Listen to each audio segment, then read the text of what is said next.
Varicose veins కి సరైన చికిత్స కోసం సంప్రదించండి ఎవిస్ హాస్పిటల్. నమస్తే, మీరు చూస్తుంది సుమన్ టీవీ. నా పేరు కీర్తి. నాతో పాటు ఉన్నారు ప్రముఖ ఆస్ట్రాలజర్ బ్రహ్మశ్రీ సుభాష్ శర్మ గురుగారు. నమస్తే గురుగారు. శ్రీమాత్రే నమః. శ్రీమాత్రే నమః. గురుగారు, ప్రతి నెల ఏకాదశి వస్తుంది కదా, ఈ మార్గశిరలో వచ్చే ఏకాదశికి ఏమైనా ప్రత్యేకత ఉందా? ఈ రోజుని మేమంతా ఎలా సద్వినియోగించుకోవచ్చు? చాలా మంచి ప్రశ్న, తప్పకుండా తెలియజేస్తాను. ముందుగా ప్రేక్షకులందరికీ శ్రీమాత్రే నమః, శ్రీ గురుభ్యో నమః. ఓం జ్ఞానినాంనపి చేతాంసి దేవి భగవతి హిస బలాయ కృషమోహాయ మహామాయ ప్రయశ్చతి. మార్గశిర మాసము చాలా ఉత్తమమైనటువంటి మాసం. అందులో ఏకాదశికి కూడా పరమ పవిత్రమైనటువంటి రోజుగా కేటాయించడం జరిగింది. ఈ ఏకాదశి పేరు ఉత్పత్తి ఏకాదశి అని దీనికి పేరు. ఉత్పత్తి ఏకాదశి అంటే జీవితాన్ని ఉద్ధరింపజేసుకునేటటువంటిది అని అర్థము, వంశ అభివృద్ధి కోరుకునేటటువంటిది అని అర్థము, పిల్లల ఎదుగుదలకు తోడ్పడేటటువంటి ఏకాదశి అని అర్థము, భవిష్యత్తు గురించి మంచి బాట వేసుకోవడానికి కూడా ఈ ఏకాదశి చాలా పరమ పవిత్రమైనదిగా జ్యోతిష శాస్త్రం తెలియజేయడం జరిగింది. అయితే ఉత్పత్తి ఏకాదశి అంటే అర్థం ఏంటి అంటే, జీవితంలో సంతానం లేనటువంటి వారు, లేదా జీవితంలో తమ వంశంలో పూర్తిగా అందరూ ఆడపిల్లలే ఉన్నారు, వంశం అక్కడితో అంతమైపోతుంది అని అనుకునేటటువంటి వారికి, మగ సంతానం కావాలి అని అనుకునేటటువంటి దానికి ఉత్పత్తి ఏకాదశి పెట్టింది పేరు. అలాగే జీవితంలో కొడుకులు కూతుళ్ళు ఉన్నటువంటి వారికి మంచి భవిష్యత్తు కావాలన్నా, జీవితంలో అభివృద్ధి కావాలన్నా ఇదిగో ఈ ఏకాదశిని ఎంచుకోవచ్చు. అలాగే జీవితంలో విద్య, ఉద్యోగం, ఆరోగ్యం ఈ మూడు కూడా కావాలనుకుంటే ఈ తిథి చాలా పరమ పవిత్రమైనటువంటిదిగా మనం భావన చేసుకుంటాము. అయితే ఈ ఏకాదశి అనేటటువంటిది ఉత్పత్తి ఏకాదశి అంటే, ఉత్పత్తి అంటే అర్థం ఏంటంటే పెంచునటువంటిది అని అర్థం సంస్కృతంలో. అంటే ఏదైనా కూడా పెరిగేటటువంటిది ఉత్పత్తి అని అంటూ ఉంటాం మనము.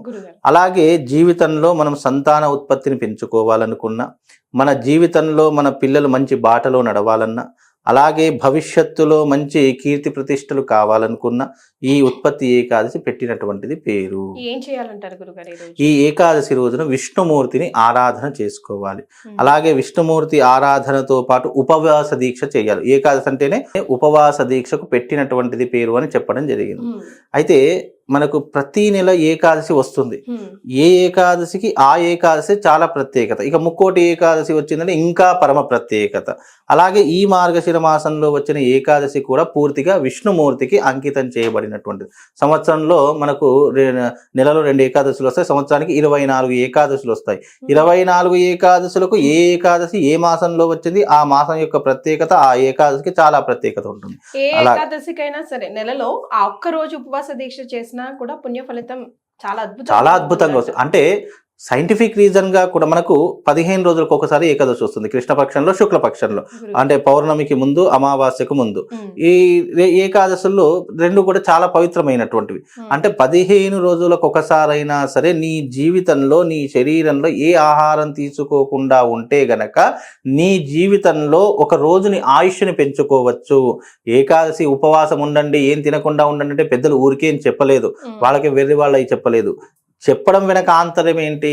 నువ్వు 15 రోజుల పాటు తీసుకున్న ఏదైతే ఆహార పదార్థం నీ శరీరంలో ఉంటుందో, ఏదైతే అవి నీ శరీరంలో రోగాన్ని పెంచేటటువంటి ఉంటాయో ఆహార పదార్థాలు, అంటే మన శరీరంలో మనం తీసుకున్న ఆహారం 15 రోజులు తీసుకున్న ఆహారం ఉంటుంది కదా, ఆ ఆహారము ఏదైతే తీసుకున్నా అది అంతా కూడా రోగాన్ని పెంచేటటువంటి, అంటే కొవ్వు పదార్థాలు ఉంటాయి, శరీరానికి ఫ్యాట్ చేసేటటువంటి పదార్థాలు లేదా శరీరానికి ఇబ్బంది పెట్టేటటువంటి పదార్థాలు మన శరీరం 15 రోజుల పాటు ఉంటాయట.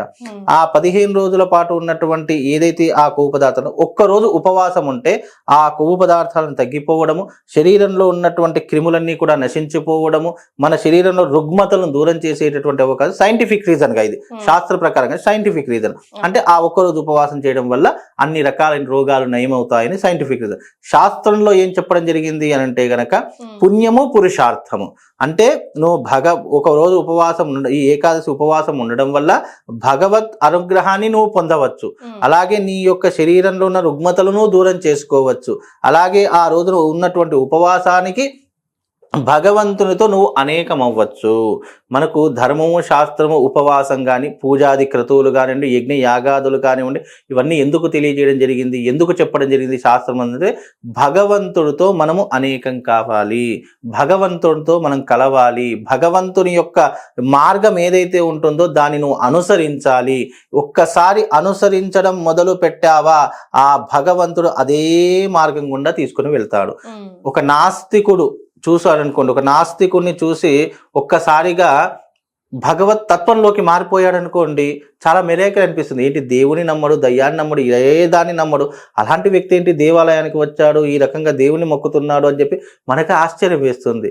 అంటే ఒక్కసారి భక్తి అనేటటువంటి మార్గంలో నువ్వు వెళ్ళావా భగవంతుడు నేను అమాంతం లాగేస్తాడు. ఒక ఇనుము అయస్కాంతాన్ని ఎలాగైతే లాగేస్తుందో ఆ రకంగా లాగేస్తూ ఉంటారు. అందుకే ఏకాదశి అనేటటువంటిది కూడా భగవంతుని యొక్క ప్రేరణ మీదుగా ఉపవాస దీక్ష చేయడం చాలా విషయం. ఆ రోజున ఏం లేదండి, మీ జీవితాన్ని ఉద్ధరింపజేసుకోవాలి అనుకుంటే, లేదు మీ జీవితంలో అంత ఆడపిల్లల సంతానం ఉండి మగ సంతానం లేదు అనుకుంటే ఈ ఏకాదశి చాలా ఉపయోగపడుతుంది. విష్ణుమూర్తి యొక్క పటాన్ని పెట్టుకోండి, దీపాలు వెలిగించుకోండి, 108 తులసీ దళాలు తీసుకోండి. 108 తులసీ దళాలు తీసుకొని ఆ 108 తులసీ దళాలను స్వామివారిని సమర్పిస్తుండే. ఒక్కొక్క నామం చెప్పుకోండి. స్వామివారి యొక్క అష్టోత్తర నామం ఉంటుంది. అష్టోత్తర నామం చెప్పుకుంటూ విష్ణవే నమః, జిష్ణవే నమః, మహావిష్ణవే నమః అనుకుంటూ ఒక్కొక్క నామంతో ఆ స్వామివారిని అర్చన చేయండి. దాని ద్వారా మీ జీవితము చాలా వృద్ధిలోకి రావడం జరుగుతుంది. అలాగే మీ జీవితం ఉద్ధరింపబడుతుంది. భగవంతుడి యొక్క సంపూర్ణమైనటువంటి అనుగ్రహం మీకు కలుగుతుంది. ఈ రకమైనటువంటి విధానం ఒక పద్ధతి.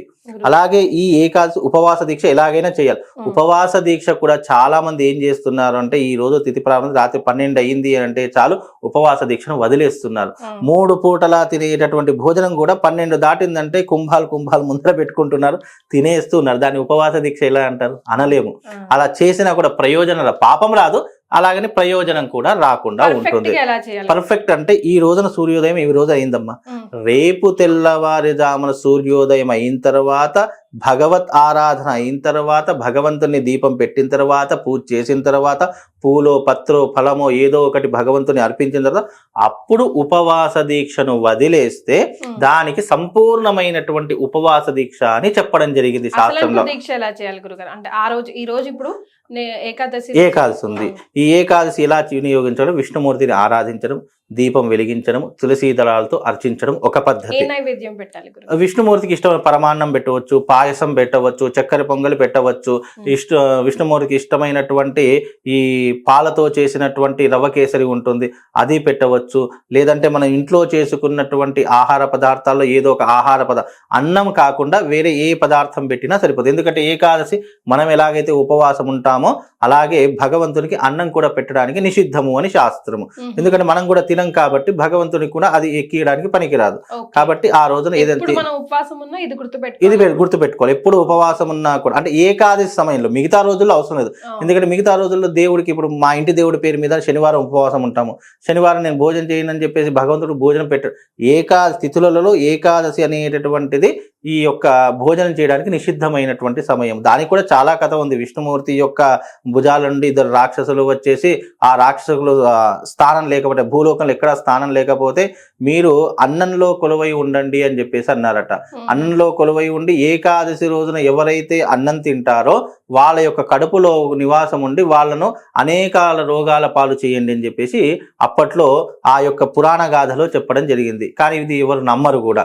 ఏంటి రాక్షసులు ఏంటి అన్నంలో ఉండడం, కడుపులో ఉండడం ఏంటి అని చెప్పి చాలా మంది కాబట్టి అలా పురాణ గాథ ఒకటి ఉంది, అది చెప్పినా కూడా కొంతమంది విశ్వసిస్తారు, కొంతమంది విశ్వసిస్తారు, తెలిసిన వాళ్ళు నమ్ముతారు. కాబట్టి ఏకాదశి రోజు మాత్రం అన్నం నిషిద్ధం అని చెప్పడం జరిగింది. కాబట్టి అన్నం పెట్టకుండా ఏదో పదార్థం పెట్టచ్చు. మామూలు రోజుల్లో అయితే అట్లీస్ట్ చుక్కను చూసిన తర్వాత భోజనం చేస్తారు. అవునవును. అది కూడా చేయొద్దు ఆ రోజు. ఇప్పుడు నిజంగా ఏంటి అంటే ఉపవాస దీక్షకు ఏకభుక్తం కూడా పనికి రాదు. మనం ఎలా ఉండాలి అంటే గనక కేవలం పాలు అంటే సాత్వికమైనటువంటి, అది శరీరం నిలబడడానికి మాత్రము ఉపవాస దీక్ష చేయాలి తప్ప, మనము ఏకభుక్తం భోజనం చేసాం, కడుపు నిండా భోజనం చేసాం అనుకోండి, ఏమవుతుంది, మనకు దాదాపుగా 6 గంటలు కానీ 7 గంటలు కానీ ఆకలే కాదు. మళ్ళీ మనం ఏం చేస్తాము, ఒక పూట భోజనం చేసాం కదా, ఇక పాలు పళ్ళు అన్నీ తీసుకుందాం అనుకోండి, ఇక ఇంకెక్కడ ఆకలి అవుతుంది. ఇక ఉపవాస దీక్షకు పేరేంటి చెప్పండి? కాబట్టి ఉపవాస దీక్ష అనేది కడుపు ఖాళీగా ఉంచుకోవడము. అది ఖాళీగా ఉంచుకొని నువ్వు ఏం చెయ్యాలి, కేవలం పాలు పళ్ళు, అది కూడా కొద్దిగా స్వల్పంగా తీసుకోవాలి తప్ప, నేను లీటర్ పాలు తాగి ఒక డజన్ అరటిపళ్ళు తిన్నాను అనుకోండి, ఇంకేం ఆకలి అవుతుంది.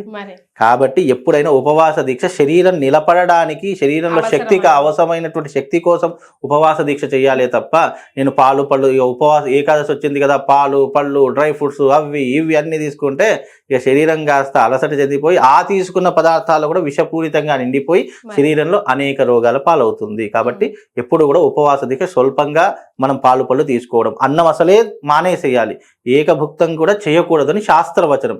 కానీ ఇప్పుడున్నటువంటి ప్రస్తుత కాలమానం ప్రకారం శరీరంలో రోగాలు, శరీరంలో అల్సరు, బీపీ, షుగరు ఇవన్నీ కూడా అటాక్ అయ్యబట్టి ఆ ఒక్క సమయం కూడా తీసుకోకపోతే శరీరం నిలబడడమే కష్టమైపోతుంది. కాబట్టి ఒక పూట భోజనం, అది ఎవరైతే అవసరం ఉన్నటువంటి వాళ్ళు ఉంటారో, ఎవరైతే నిజంగా బీపీ షుగర్లు పెద్దవాళ్ళు, ఒక వయసు మళ్ళీ ఒక 50-60 సంవత్సరాలు దాటినటువంటి వాళ్ళు కూడా ఉపవాసం ఉంటారు, అలాంటి వారికి ఇలాంటివి అవసరం.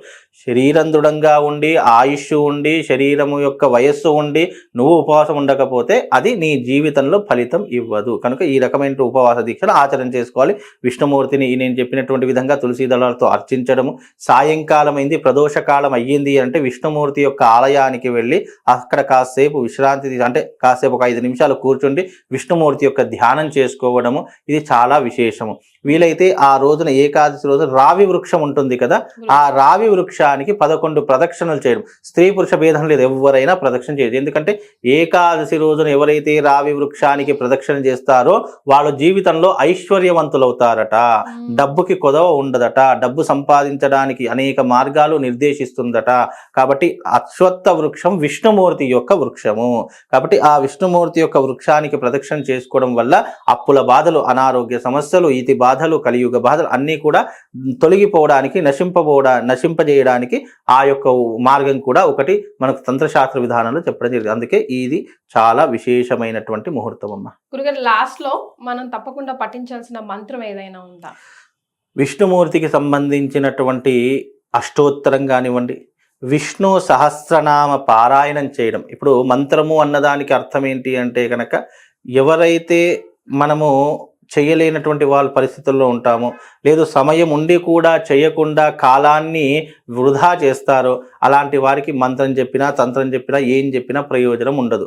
కాకపోతే మీరు మీ యొక్క ఇంట్లో ఒక 5 నిమిషాలు, ఒక half an hour time spend చేసి ఆ సమయంలో విష్ణు సహస్రనామం కానివ్వండి, విష్ణు అష్టోత్తరం చదువుకోవడం కానీ ఇలాంటివి చేసుకోవచ్చు.